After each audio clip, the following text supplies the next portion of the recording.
வீடியோவில் 2024 வருஷத்துக்கு உண்டான புத்தாண்டு ராசி பலனை தான் நம்ம பார்க்க போகிறோம்.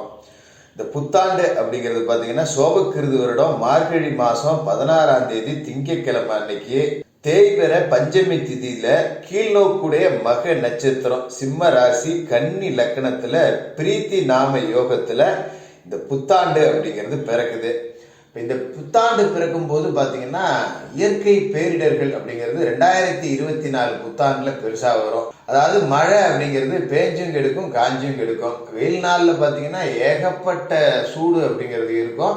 மழை காலத்தில் ஏகப்பட்ட வெள்ளம் இயற்கை பேரிடர்கள் அப்படிங்கிறது வரும். உலக அளவில் முக்கியமான அரசியல் தலைவர்களுக்கெல்லாம் பெரிய பெரிய ஆபத்து அப்படிங்கிறதும் இருக்கு. இது எல்லாமே இந்த புத்தாண்டுல இருந்தாலும் மக்களை பெரிய அளவில் பாதிக்காத ஒரு புத்தாண்டாக தான் இருக்கும். ஏன்னா இப்போ கொரோனா பரவுது அப்படின்னு சொல்றாங்க. மறுபடியும் லாக்டவுனு அந்த மாதிரி இருக்கும்போதெல்லாம் நீங்கள் பயப்பட வேண்டியதில்லை. மக்களுக்கு பொருளாதார மேம்பாடு அப்படிங்கிறது நல்லாவே இருக்கும். காலசக்கரத்தோட லாபஸ்தானத்தில் கும்பராசியில் சனி பகவான் உட்கார்ந்துருக்காரு. காசு பணத்துக்கு பஞ்சம் இல்லாத ஒரு வருஷமா இருக்கும்.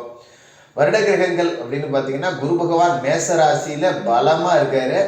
சனி பகவான் கும்பராசிலையும் ராகு மீன ராசிலையும் கேது கன்னி ராசிலையும் இருக்காங்க. ஏப்ரல் மாசத்துல குரு பகவானோட பயிற்சி அப்படிங்கிறது இருக்கு. குரு பகவான் மேச ராசியிலிருந்து ரிஷபராசிக்கு போக போறாரு. இது எல்லாத்தையும் பொறுத்து ரொம்ப அற்புதமான ஒரு புத்தாண்டு பலன்களை உங்களுக்காக கணிச்சு கொடுக்குறோம். முழுசா பாருங்க. இந்த புத்தாண்டு உங்களுக்கு வெற்றிகரமா அமையிறது எப்படி அப்படிங்கிறத இந்த வீடியோல பார்க்கலாம். கடகராசி நேயர்களே, உங்களுக்கு இந்த 2024 வருடம் புத்தாண்டு எப்படி இருக்கு அப்படின்னு பார்த்தோம்னா, வருடம் பிறக்கும் போதே உங்களுக்கு அஷ்டம சனி அப்படிங்கிறது வந்திருக்கு. அதாவது அகப்பட்டவனுக்கு அட்டமத்தில் சனி அப்படிம்பாங்க. பொதுவாகவே சனி பகவான் 8வது இடத்துல இருக்காரு அப்படின்னா ரொம்ப ஒரு சோகமான காலகட்டம் அப்படின்னு தான் சொல்லணும்.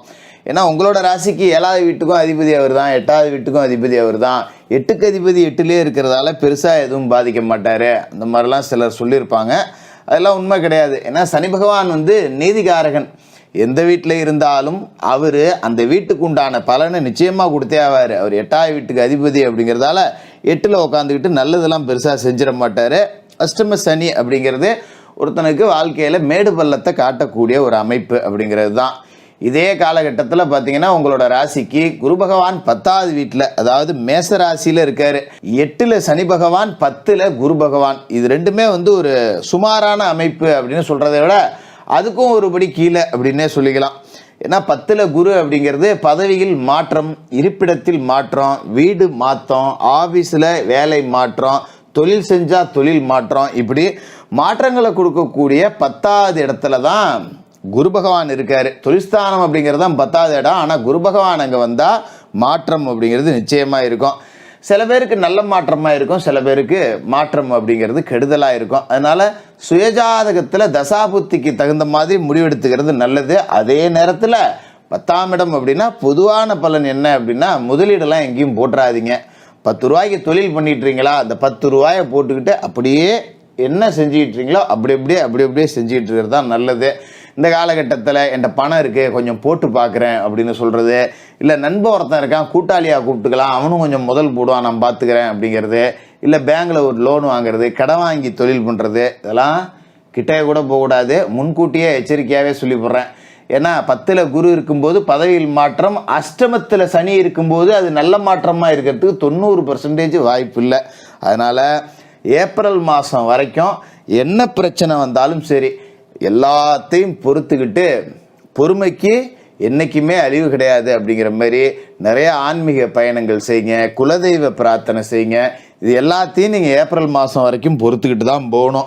ஏன் ஏப்ரலுக்கு அப்புறம் நல்லா இருக்குமா ஜோசியரே அப்படின்னு நீங்கள் கேட்கலாம். அஷ்டம சனி காலகட்டத்தில் சுமாரான பலன் அப்படின்னாலும் கூட ஏப்ரல் மாதம் 21ஆம் தேதி ரிஷபராசிக்கு குரு பகவான் பயிற்சியாகி வராரு.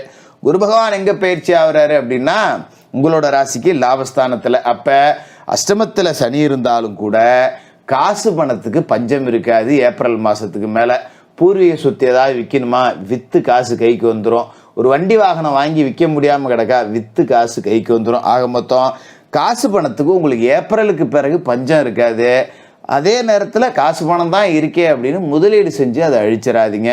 ஏதோ இருக்கிறத கொண்டு நம்ம அப்படியே சிக்கனமாக செலவு பண்ணி காலத்தை ஓட்டுவோம் அப்படிங்கிற மாதிரியே இருக்கணும். அதேமாரி பெண்களுக்கு ஆண்களால் பிரச்சனை வரக்கூடிய வாய்ப்பு, ஆண்களுக்கு பெண்களால் பிரச்சனை வரக்கூடிய வாய்ப்பு, இந்த ரெண்டுமே இருக்குது. உங்களை பயமுறுத்தணுங்கிறதுக்காகலாம் சொல்லலை, புரிஞ்சு நடந்துக்கணும் அப்படிங்கிறதுக்காக தான் சொல்கிறேன். ஏன்னா ஒரு ஆஃபீஸில் வேலை செய்வீங்க, கூட யாராவது பெண் ஊழியர்கள் வேலை செய்வாங்க, ஒரு கிண்டல் கேலி நக்கல் நையாண்டிக்கு ஏதாவது ஒன்று பேச போய் அதை அவங்க தப்பாக எடுத்துக்கிட்டு பெரிய பெரலையும் உண்டாகிற வாய்ப்பு இருக்குது. அதேமாரி பெண்களும் சரி, சொந்தக்காரன் உறவுக்காரன் யாராவது வீட்டுக்கு வந்தால் வாசலோட தண்ணியை கொடுத்து நல்லபடியாக அனுப்பி வைங்க. ஒரு இடத்துல வேலைக்கு போனாலும் கொஞ்சம் பார்த்து பக்குவமாக நடந்துக்கணும். நம்ம விளையாட்டாக ஒன்று பேச போய் கிண்டலாக ஒன்று பேச போய் நம்மளுடைய குணநலன் பற்றி ஒரு தவறான புரிதல் அப்படிங்கிறது வந்துடக்கூடாது. அதனால் கூடுமான வரைக்கும் பூனையை விரட்டுறதை விட மீனை மூடி வைக்கிறது தான் நல்லது அப்படிங்கிற மாதிரி இருந்துக்கிறது தான் இந்த காலகட்டத்தில் நல்லது. சரி, ஏப்ரல் 21க்கு பிறகு ரிஷபராசிக்கு குரு பகவான் வந்தோடனே காசு பணம் நல்லபடியாக கிடைக்கும். தொழில் செஞ்சுக்கிட்டு இருக்கீங்களா, இப்போ மந்தமாக தான் இருக்கும், அந்த மந்த நிலை அப்படிங்கிறது லேசாக மாறும். பரவாயில்லடா, நமக்கு வர்றது ஏதோ செலவுக்கு போதும், மிச்சம் பிடிக்காட்டியும் பரவாயில்லையே, கடன் வாங்காமல் வாழ்கிறனே, அந்த மாதிரி ஒரு அமைப்பு அப்படிங்கிறது வந்துடும். கவலைப்பட வேண்டியதில்லை. அஷ்டம சனி தானே அப்படின்னு பெருசாக நாம் அப்படியே சோர்ந்து போய் உட்காந்துடணும் அப்படிங்கிறதுலாம் இல்லை. இந்த காலகட்டத்திலே கொஞ்சம் நேர்மையோடு நாம் வசித்தோம் அப்படின்னு வச்சிங்களேன், சனி பகவானே வாரி கொடுத்துருவார். அஷ்டமத்தில் சனி உங்களை சோதித்து பார்ப்பாரு.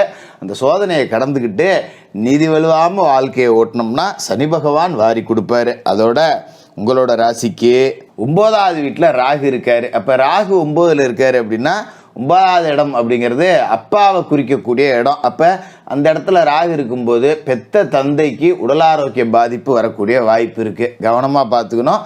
அப்பா அப்படின்னா ஒரு 50 வயசு 60 வயசு இருந்தாங்கன்னா கொஞ்சம் ரத்த அழுத்தம், சர்க்கரை, இந்த மாதிரி ஏதாவது வியாதி இருந்ததுன்னா அப்பப்போ பரிசோதனை செஞ்சுக்கிறது அப்படிங்கிறது நல்லது. அதோட உங்களோட ராசிக்கு 3வது வீடாக இருக்கக்கூடிய கன்னி ராசியில் கேது உட்காந்துருக்காரு. அப்போ 3ல் கேது இருக்கும்போது உங்களுக்கு ஆன்மீக நாட்டம் அப்படிங்கிறது அதிகமாக இருக்கும்.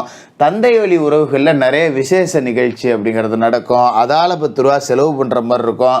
தாய்மாமா வகையில் ஏதாவது பகை இருந்தாலோ, இல்லை பொண்ணு கொடுத்த இடத்துல எடுத்த இடத்துல ஏதாவது பகை இருந்தாலோ இப்போ அதெல்லாம் நீங்கி ஒரு சுபிட்சம் இருக்கும். என்னதான் நமக்கு 10 ரூபா கஷ்டம் அப்படிங்கிறது வந்தாலும் கூட இந்த நேரத்தில் நம்மளை கொஞ்சம் தாங்கிக்கிறதுக்கு உறவுகளை கொடுக்குற மாதிரி கேது பகவான் நல்லது செய்வார். கீழே விழுந்தா தூக்கி விட 2 பேர் இருக்கான், எனக்கு ஒரு கஷ்டம்னா ஓடி வந்து நிற்கிறதுக்கு 4 பேர் இருக்கான் அப்படிங்கிறதே உங்களுக்கு ஒரு தன்னம்பிக்கையை கொடுக்கும். அதனால் நீங்கள் பெருசாக அதை பற்றி பயப்பட வேண்டியது கிடையாது. அதுமாரி வேலைக்கு போகிற இடத்துல அடுத்தவங்க வேலையை வாங்கி நம்ம செய்யக்கூடாது. கூட நான் பார்த்துக்கிறேன் அப்படின்னு தேவையில்லாத வீண் பழி ஏற்படும். அதேமாரி நம்ம வேலையவும் நம்ம அடுத்தவங்களை நம்பி ஒப்படைக்கக்கூடாது. எவ்வளோ வேலையை கொண்டு வந்து ஆஃபீஸில் நம்ம வேலை கொட்டினாலும், அஷ்டம சனி காலகட்டத்தில் கொட்டினாலும் இல்லை கொட்டுவாங்க, வேணும்னே நம்மளை ஆஃபீஸை விட்டு நம்மளாம் ஓடணும் அப்படிங்கிற அளவுக்கு தொந்தரவு கொடுப்பாங்க. இப்போதைக்கு நம்ம வேலையை விட்டுட்டு வேறு வேலை தேடினாலும் அமையாது. அப்படிங்கிறதால கஷ்டம் நஷ்டம் நம்மளோட இருக்கட்டும்னு சொல்லிட்டு தாங்கிக்கிறது தான் நல்லது. வேலையை வாங்கி அடுத்தவன்கிட்ட ஒப்படைக்காமல் நம்ம வேலையை நம்ம தான் செய்யணும். ஏன்னா இன்னொருத்தட்ட கொடுத்துட்டு அவர் சரியாக செய்யலைனாலும் பழியை நம்ம ஏற்றுக்கிற மாதிரி ஆகிடும். அதனால் கூடுமான வரைக்கும் அடுத்தவங்க வேலையை செய்யாதீங்க, உங்கள் வேலையை மற்றவங்கக்கிட்ட ஒப்படைக்காதீங்க. அதுமாரி உறவுகள் வகையில் ஏதாவது திருமண நிகழ்ச்சி நடக்குது, ஒரு பொண்ணு ஒன்று பாருப்பா அப்படிம்பாங்க, இல்லைனா என் பொண்ணுக்கு ஒரு மாப்பிள்ளை பாரும்பாங்க. இந்த மாதிரி விவகாரத்தெல்லாம் தலையிடாதீங்க. ஏன்னா ஏதாவது ஒன்று நடந்தால் ஒன்றால் போச்சுறான்னு தலையில் தூக்கி பெருசாக பழிய போட்டுருவாங்க. அப்பா இந்த பொண்ணு மாப்பிள்ளை விவகாரத்தெல்லாம் நான் தலையிடுறதில்ல, எனக்கு அந்தளவுக்கு அனுபவம் பத்தாது, வயசும் பத்தாது, எனக்கு யாரையும் தெரியாது அப்படின்னு ஒதுங்கிக்கிங்க. அப்படி இல்லை அப்படின்னா சரி பார்க்குறேன் அப்படின்னு சொல்லிட்டு தலையாட்டிட்டு நம்ம பொழப்பை நம்ம பார்க்கறது அப்படிங்கிறது தான் சரி. மற்றபடி அடுத்தவன் பஞ்சாயத்துக்கு போகிறதெல்லாம் வச்சுக்கவே கூடாது. கடன் வாங்கு, கடன் கொடுக்க, அதோட முடிச்சிடும். இந்த இன்னொருத்தனுக்கு ஜாமீன் கையெழுத்து போடுறது, ஜவாப்தாரி ஏற்றுக்கிறது, இதெல்லாம் வச்சுக்க கூடாது. அதுமாரி ஒரு இடத்துல ஒரு பஞ்சாயத்து நடக்குது, ஒரு அரசியலை பற்றி பேசுகிறாங்க, ஒரு வாக்குவாதம் பண்ணிக்கிட்டு இருக்காங்க அப்படின்னா அங்கே குறுக்க போய் நம்ம வாயை கொடுக்கக்கூடாது. எவனோ எக்கடை கிட்டு போகிறான்ட்டு நம்ம வேலையை பார்த்துட்டு நம்ம வந்துடணும். ஆக மொத்தம் ஏப்ரல் மாதம் வரைக்கும் கஷ்டம் கொஞ்சம் கூடுதலாக தான் இருக்கும். ஏப்ரலுக்கு மேலே காசு பணத்துக்கு கஷ்டம் இருக்காது. பிற விஷயங்களில் நல்லது கெட்டது வர்றது நம்ம நடத்தையை பொறுத்து தான் இருக்குது. ஆக மொத்தம் இந்த 2024 அப்படிங்கிறது உங்களை சோதிக்கும். அதே நேரத்தில் உங்களுக்கு அப்பப்போ சில நன்மைகள் அப்படிங்கிறதையும் கொடுக்கும். தினமும் குளிச்சு முழுவிட்டு குலதெய்வத்தை மனசில் நினச்சி மனசார வணங்குங்க. குலதெய்வம் தெரியாதவங்க இஷ்ட தெய்வத்தை வணங்கிட்டு உங்களோட அன்றாட வேலைகளை செய்யுங்க. வியாழக்கிழமை தோறும் குரு பகவானுக்கு நெய் தீபம் ஏற்றுங்க. சனிக்கிழமை தோறும் சனி பகவானுக்கு எல் தீபம் ஏற்றுங்க. மாற்றுத்திறனாளிகளுக்கும் ஏழை மாணவர்களுக்கும் உங்களால் முடிஞ்ச உதவிகளை செய்யுங்க. இது ஒரு கலவையான பலனை கொடுக்கக்கூடிய வருஷமாக தான் இருக்கும். கடகராசிக்காரர்களுக்கு புத்தாண்டு வாழ்த்துக்கள்.